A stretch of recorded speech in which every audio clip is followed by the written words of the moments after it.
Hello and welcome back to Secure Your Benefits UK. Thank you for joining us once again. Today is Tuesday, May 6, 2025, and in this video, we'll be discussing everything you need to know right now about Social Security in the United States. From changes in benefit schedules to new policies affecting how overpayments are handled, recent legal decisions, and long-term proposals to reshape the system, today's update is packed with critical and up-to-date information. If you're someone who receives retirement, SSDI, or SSI benefits, or if you're planning your future retirement, this video is for you. Let's begin with the most practical concern for most beneficiaries: payment timing. Many people rely on their Social Security or SSI payments to pay rent, buy food, or afford medications, so knowing exactly when those payments are arriving is essential. In May 2025, the Social Security payment schedule continues to follow the traditional system based on the recipient's birthdate. If your birthday falls between the 1st and 10th of the month, your payment is expected to arrive on Wednesday, May 14. If your birthday is between the 11th and 20th, you'll receive your payment on Wednesday, May 21. Those born between the 21st and the 31st will get their checks on Wednesday, May 28. For SSI recipients, the standard payment date is the 1st of the month. However, because June 1 lands on a Sunday this year, the payment for June will actually be sent out on Friday, May 30. That means recipients of SSI will receive two payments in May, one at the start of the month and one at the end. It's important to note that this does not mean you're receiving extra money. It's simply an early deposit for the following month. Be careful when budgeting to ensure that early payment doesn't get spent too quickly. Next, let's talk about one of the most discussed issues among beneficiaries right now: how the Social Security Administration is handling overpayments. In past years, if the SSA determined that a beneficiary had been overpaid even due to their own error, they could withhold up to 100% of that person's benefit check until the debt was repaid.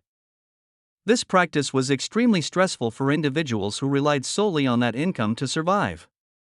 In April 2025, the SSA announced a policy change. Now, if an overpayment is discovered, the maximum amount they can withhold is 50% of your monthly benefit. Additionally, recipients are given a 90-day window to challenge the overpayment, request a reconsideration, or ask for a lower withholding rate. This move was made in response to growing public pressure and criticism from lawmakers who argued that the agency's aggressive recovery practices were putting already vulnerable Americans in financial jeopardy. This change marks an important step toward fairness and compassion in the administration of benefits, but it also highlights how essential it is for individuals to keep their personal information up to date with the SSA and report changes in income, living situations, or employment to avoid these issues in the first place. On another front, the SSA has rolled out stricter identity verification measures. These went into effect just a few weeks ago in mid-April. Now, anyone applying for retirement, survivor, or spousal benefits who cannot use the online application system must verify their identity in person at a Social Security field office. This requirement does not apply to those applying for disability benefits or Medicare. The goal here is to crack down on identity fraud and protect both beneficiaries and the trust fund. While the intention behind this policy is understandable, it has raised concerns, especially in areas where Social Security field offices have closed or where access is limited due to transportation issues or staffing shortages. Advocates for seniors and disabled individuals argue that this new rule, while well-meaning, could inadvertently delay access to benefits for people who genuinely need help.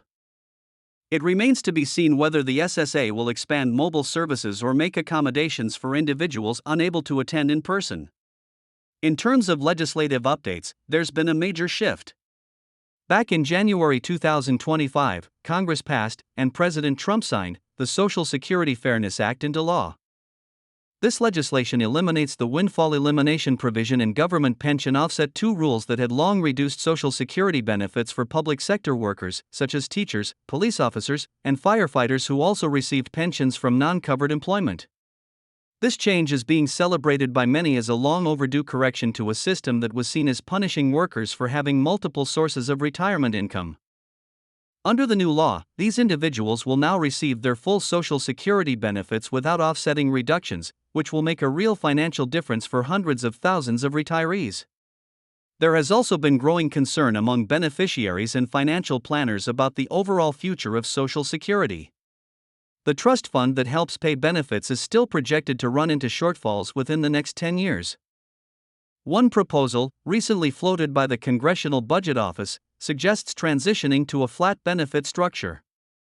Under this model, all retirees would receive the same monthly amount, roughly $1,660 for individuals and about $2,250 for couples. While this would simplify the system and benefit those with lower lifetime earnings, it would also significantly reduce benefits for middle and higher income workers who have contributed more through payroll taxes over the years. The proposal would save around $607 billion over the next decade, but this figure is far below the estimated funding gap, meaning that even more changes would likely be needed. Many experts believe that a combination of tax increases, eligibility changes, and gradual benefit adjustments may be required to keep the program solvent in the long term. However, as of today, no such comprehensive reform has been enacted. Aside from policy and payment updates, there have been a few unexpected challenges. One issue that has emerged is related to data errors within the Social Security Administration's systems. Several reports have surfaced recently about individuals being wrongly declared deceased in SSA records. This mistake can cause a sudden stop in benefit payments, complications with bank accounts, and even issues with Medicare coverage. The SSA has acknowledged the issue and says it is reviewing its processes for recording death data more carefully.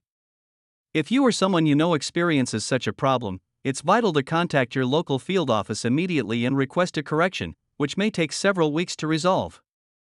There are also changes underway in terms of how the SSA handles technology and data access.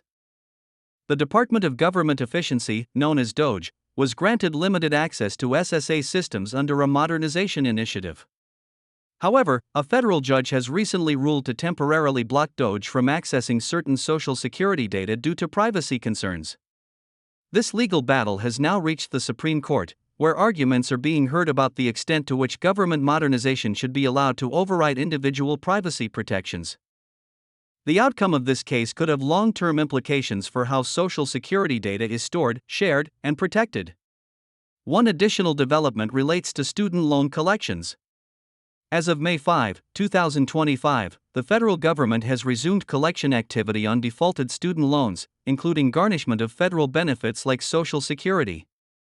Nearly 200,000 borrowers have already received notices that their tax refunds or Social Security checks could be reduced. This move comes after a multi-year pause on collections that began during the pandemic. Beneficiaries affected by this change are encouraged to contact the Department of Education or explore loan rehabilitation options to prevent or reduce benefit offsets. Legal aid organizations and financial counselors may also be able to assist in navigating this process. Finally, it's worth noting that although President Trump's proposed 2026 budget does not cut Social Security directly, it does contain deep reductions to other federal programs and includes continued tax cuts that may contribute to future pressure on Social Security funding. Analysts warn that if tax revenues continue to decline and the debt grows, future administrations may have to consider entitlement reform, including changes to the retirement age or the benefit formula. So far, there are no confirmed cuts to Social Security, but it's something that both policymakers and the public are watching very closely. As we wrap up this update, it's clear that Social Security remains a cornerstone of financial security for millions of Americans. With changes both big and small happening all the time, it's more important than ever to stay informed. We'll continue to monitor all updates and bring you the latest news, explained clearly and without hype. If you found this video helpful, please consider liking it, sharing it with friends or family members who might also benefit, and subscribing to our channel for weekly updates. Thanks again for watching Secure Your Benefits UK. Take care, stay informed, and we'll see you in the next update.